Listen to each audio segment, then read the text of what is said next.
Afternoon welcome to 9 TV. నేను ప్రియాంక. బులెటిన్లో details చూద్దాం.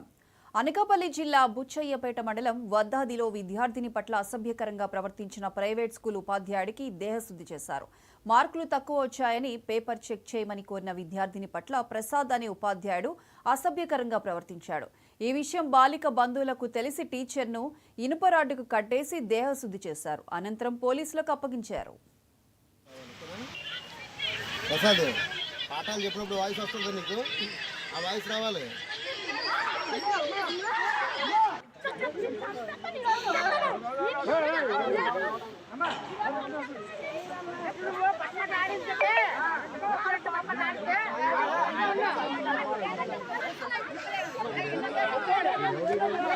టీచర్ ఇక్కడ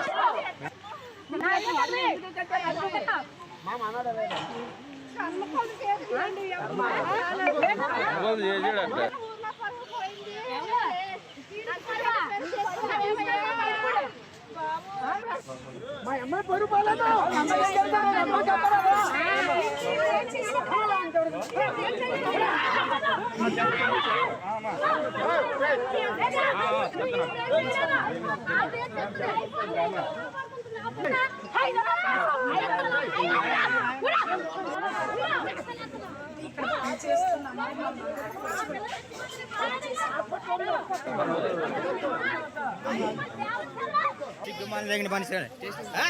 ఎంతమంది టీచర్ చెప్పి ఎంతమంది చెప్తావా?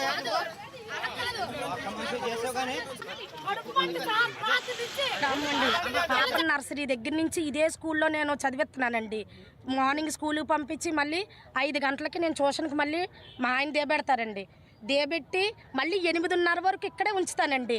ఎందుకంటే 9th వచ్చింది తను. 9th వచ్చిన తర్వాత శ్రీన్ సార్ ఫోన్ చేసి మాట్లాడి, అమ్మ పాప చదువు కొంచెం డల్గా ఉంది అనేసి అన్నారండి.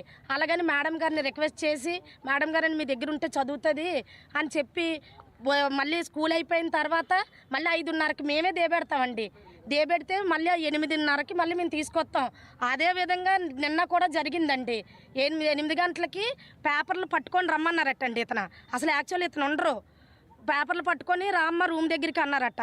అంటే వెళ్ళిందట. వెళ్ళగానే డోర్ వేసి నోరు మూసేసాడటండి. నోరు మూసిస్తే పిల్లకి బ్రీతింగ్ అందలేదు. ఫిట్స్ లాగా వచ్చింది. ఫిట్స్ లాగా రాగానే మరి ఆ గెడ ఊపిరాడకుండా తీసి వీళ్ళు ఫోన్ చేశారండి. ఫోన్ చేసేటప్పుడు పిల్ల పరిస్థితి ఎలాగుందో తెలుసా అండి? చచ్చిపోద్దేమో అనుకున్నాం. అలా తీసుకెళ్ళాము. మరి ఎవరిదండి బాధ్యత? నేషనల్ టాలెంట్ స్కూల్ అండి.